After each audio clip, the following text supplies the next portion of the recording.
The galaxy knew the Velter Dominion as a civilization of warriors, a proud, crimson-scaled species whose history was written in conquest and battle. For 1,000 years, their fleets had blazed across the stars like firestorms, crushing empires, bending species to their will, and crowning their queen beneath the blood-red banners of victory. And then, in a strange twist of fate, their queen married a human. Dr. Marcus Chen, quiet, mild, and unassuming, was known across the diplomatic channels of the Galactic Assembly as Earth's foremost xenolinguist and cultural historian. His voice was soft, his posture modest, and his habits annoyingly human, reading ancient poetry, sipping green tea, meditating before dawn. To the Velter, a species that gloried in scars and thunderous roars, he seemed almost laughable. Yet, Queen Zixandra of House Vel-Sha, the Storm Monarch, saw something in him that her generals did not. Their marriage was not arranged by treaty, nor born of manipulation. It was forged from fascination. When Marcus had first translated the lost Velter epic The Songs of Fireborn, he'd uncovered philosophical layers within their myth that no Velter scholar had ever noticed. His insight, that their warrior code had once been rooted in harmony, not domination, had unsettled the queen deeply. He'd shown her a mirror she had never dared to look into. The queen's throne room was vast, carved from obsidian and illuminated by veins of molten plasma. When Marcus walked beside her through that infernal light, his slender form looked fragile, a wisp of smoke beside a volcano. The Velter generals watched him with suspicion, their 4 eyes gleaming with contempt. General Krothvar, the tallest of them, snarled under his breath. "My queen, it dishonors us that your mate hides behind words. Let him prove himself in the arena, as any Velter male would." Zixandra's gaze cut through him like a blade. "You question my choice, General?" Krothvar bowed his head, but his voice dripped with venom. "I question nothing, my queen. I merely observe that the prey you call husband has no claws." Marcus said nothing. He simply placed a hand on Zixandra's arm, a gesture of restraint. "There are many kinds of claws," he murmured. His calm tone unsettled them more than a roar ever could. That night, the palace was restless. Whispers slithered through the corridors of obsidian and flame. The human consort had been challenged. The trial of claws, an ancient rite of honor, would be held in 3 days. Marcus sat alone on the balcony of the royal chambers, staring at the twin moons of Velter Prime. The air shimmered with heat and ion storms. In the reflection of the glass, his own face stared back, the face of a scholar, not a warrior. But deep in his eyes was something older, something forged in silence and discipline. Zixandra approached, her armor discarded, her scales glimmering like crimson glass. "You don't have to do this," she said quietly. "Krothvar only wishes to provoke you. If I command it, he will stand down." Marcus turned toward her, his expression unreadable. "And what will your people say, if their queen shields a husband who cannot defend himself?" Her jaw tightened. "They will obey me. And yet," he said softly, "they will never respect me. Nor the peace you've built." Zixandra stared at him, and for a heartbeat, she saw not the mild-mannered scholar but something else, something ancient, calm, and utterly unafraid. "You faced war before," she whispered. "Not as a soldier, but as something else." He smiled faintly. "Once, long ago, I studied war, very closely." Over the next 3 days, Marcus vanished from the court. Rumors spread that he was meditating, praying, or preparing human technology. The truth was far simpler. Deep beneath the palace, in the queen's private forge, a place even her generals dared not enter, the sound of metal striking metal echoed through the night. Sparks cascaded like falling stars as Marcus worked, bare-armed, his body taut with purpose. Zixandra watched from the shadows. She had seen countless weapons forged, but never with such focus, such intimacy between craftsman and blade. "What are you making?" she finally asked. Marcus didn't look up. "An old companion." The forge light flickered across the curve of a long, slender sword, unlike the massive plasma cleavers the Velter used. Its edge shimmered with a subtle energy field, balanced perfectly along a line of mirrored steel. "It's called a katana," he said. An earth weapon. Elegant, quiet, and very, very sharp. Zixandra stepped closer, her breath catching as he drew the blade from the heat and let it cool in oil. The hiss filled the chamber like a whisper from another age. "It's beautiful," she said. "It's peace," Marcus replied. "In physical form." The day of the trial dawned beneath storm clouds. The arena, a colossal ring of molten stone, overflowed with Velter citizens, their voices rising in a chorus of bloodlust. The queen sat on her obsidian throne, her face carved from stone, though her heart thundered beneath her ribs. Marcus walked into the arena without armor, dressed in a simple black GI. The katana rested at his side. Opposite him, General Crothvar towered like a god of war, clad in battle plating, claws gleaming with plasma. The crowd roared. Crothvar laughed. "Human, do you have any last words before I split you in half?" Marcus drew his sword with a whisper of steel. The sound silenced the crowd. Even the queen leaned forward, breath held. "Only this," Marcus said softly. "Never mistake stillness for weakness." The duel began. Crothvar lunged, claws flashing. Marcus moved, but not away. He stepped through the attack, his body flowing like water. The katana flashed once, twice, impossibly fast. Crothvar froze. The first cut had sliced through his shoulder guard. The second had stopped an inch from his throat. The audience gasped. Even the queen's breath caught. Marcus lowered his sword. "Yield," he said quietly. Crothvar's eyes blazed. He roared and struck again, wild and furious. The human barely moved, his feet sliding with precision, his blade singing a silent song. In 3 movements, the general's weapon shattered. A fourth stroke sent him crashing to the ground, disarmed and trembling. Marcus stood over him, calm, centered. His blade was spotless. Slowly, he sheathed it.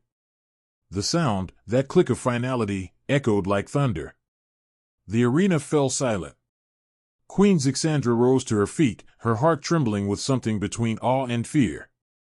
In that moment, she understood the truth: her husband had never been harmless. He had simply chosen peace over power. That night, beneath the twin moons, she found him again on the balcony, staring into the stars. "You could have killed him," she whispered. "I didn't need to," he said. The point was never victory, only understanding. Zixandra reached for his hand. "You've changed everything, Marcus Chen." He turned toward her with that quiet, human smile. "Not everything," he said. "Only what needed to be." And as the twin moons bathed them in silver light, the queen of 1,000 battles realized that she had married not a man of weakness, but a man of infinite strength. The galaxy had gone silent.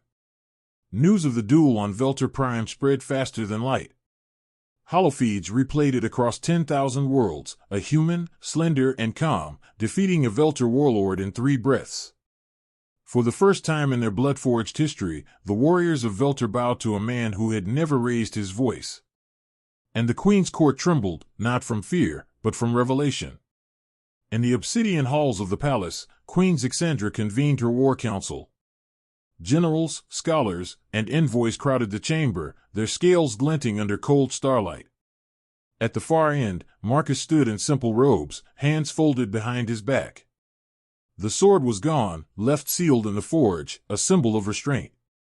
General Crothvar, his arm bound in ceremonial wrappings, stood beside him.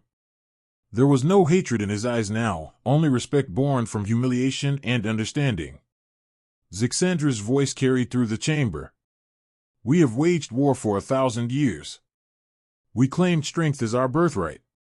But yesterday, a single man showed us that control is greater than conquest." Murmurs rippled through the generals. Crothvar knelt. "The human spoke no lies, my queen. His blade cut through me as though through smoke, but he did not strike to kill. He fought to teach." Marcus inclined his head slightly. "Every war leaves ghosts. I would rather we make peace with the living." One of the elder generals, a scarred matron with silver scales, hissed softly. "Peace is weakness." The moment we show mercy, our enemies will strike. Marcus met her gaze. Then they will find we have teeth sharper than they ever imagined. The chamber fell silent again. Zixandra rose from her throne, her voice steady. The Dominion will change. From this day, the trial of claws is ended. Let our honor be proven not in how much blood we spill, but in how much we preserve. Her words shattered centuries of tradition. Some bowed their heads in reverence. Others turned away, unable to accept it. But the galaxy had already changed. The image of a human standing unarmored before a Velta general had ignited something across the stars, whispers of Earth, the silent world, the mysterious species that had never sought empire yet commanded hidden strength. That night, when the council dispersed, Zixandra found Marcus once more on the balcony of their private chambers. The storms had cleared. The twin moons glowed like pale sentinels above the horizon. You realize, she said softly, you've started a revolution. Marcus smiled faintly. It was overdue. She studied him, the calm lines of his face, the distant light in his eyes. Who taught you to fight like that? The blade, the movement, it wasn't just skill. It was philosophy. Marcus turned toward the stars. My ancestors lived in an age when humanity was always on the edge of destruction. We survived not by power, but by adaptation. We learned the art of stillness, the science of violence. The sword is not just a weapon, it's a meditation. He looked at her. You call me human, but what that means is larger than any one life. We remember everything our kind has suffered. Every war, every fall. It's all still in us. We just choose when to awaken it. Zixandra reached out, her scaled fingers brushing his hand. And you awakened it, for me. He smiled. For us. Days became weeks. The Dominion began to change. Where once the arenas roared with duels, they now rang with debate and art. Schools of philosophy and diplomacy rose where weapon forges had once burned. The Queen's new order, the Covenant of Balance, spread across the empire, uniting warriors and thinkers under a single symbol, a sword resting across an open book. But peace is never born without enemies. In the shadows of the outer rings, warlords who rejected Zixandra's decree gathered. They called themselves the True Claws, exiled generals and purists who vowed to reclaim Velter's former glory through blood. Their leader was a figure from Zixandra's own past, Admiral Vorkith, once her teacher, now her greatest threat. When the first attack came, a raid on the orbital academies, Zixandra's council panicked. The Dominion's fleets were still restructured, unready for total war. Marcus stood in the war room as alarms echoed through the palace. Holomaps shimmered with red markers as the True Claws advanced. Deploy the fleets, one general barked. Crush them before they reach the capital. Zixandra hesitated. No. We'll meet them, but not as they expect. She turned to Marcus. You taught me that every weapon has two edges. Can humanity fight without losing itself? Marcus looked at her with that calm, impenetrable expression. We can. But only if we remember why we fight. He tapped a sequence on the holomap, revealing a formation pattern, elegant, fluid, unorthodox. This isn't conquest, he said. It's containment. A dance, not a slaughter. Her generals stared in confusion. But when the fleets moved according to his plan, they found themselves flowing around the enemy like water, absorbing their momentum, redirecting their fury. By dawn, the rebellion was broken, not annihilated, but disarmed. The surviving True Claws were captured, not executed. Zixandra faced Admiral Vorkith in the captured flagship's command deck. The old warlord snarled, "You've grown weak, my queen. You let a prey species whisper poison into your ear." Zixandra's voice was calm. No. I've grown strong enough to choose mercy. Marcus stepped forward, unarmed. Empires built on fear always collapse under their own weight. You taught your people to fight. Now teach them to stop. Vorkith glared, then, slowly, he knelt. The rebellion ended without a single execution. For the first time in a millennium, the Velter had won a war without death. In the following cycles, the galaxy changed beyond recognition. Humans, once overlooked, once considered frail, became sought after as teachers, diplomats, and mediators. Their hidden strength was no longer in muscle or machinery, but in the discipline of restraint. Marcus and Zixandra became legend, the blade and the crown, rulers of a united Dominion alliance where mind and might coexisted in balance. At the grand convocation on the anniversary of their first duel, Zixandra addressed a crowd of millions. "Once, we believed power meant domination," she said. "But power is not how hard we strike, it's how deeply we understand. My husband taught me that." The crowd cheered. Marcus stood beside her, silent as always. Yet in his eyes was that same calm fire, the stillness of oceans hiding endless depth. After the ceremony, as the stars burned like silver fire across the sky, Zixandra turned to him. "What happens now?" she asked. Marcus looked up. "Now, we teach." She smiled faintly. "And if war comes again?" He touched the hilt of the katana at his side, a symbol now, not a weapon. "Then we remind them what peace can do." That night, as they stood together beneath the twin moons, the wind carried the sound of distant forges, not the clash of weapons, but the ring of new beginnings. The queen and her human husband watched in silence. Two souls from opposite worlds, bound by understanding, holding the fragile balance between past and future. And across the galaxy, a whisper spread through the stars. "Beware the quiet ones. The ones who smile and bow and never raise their voices.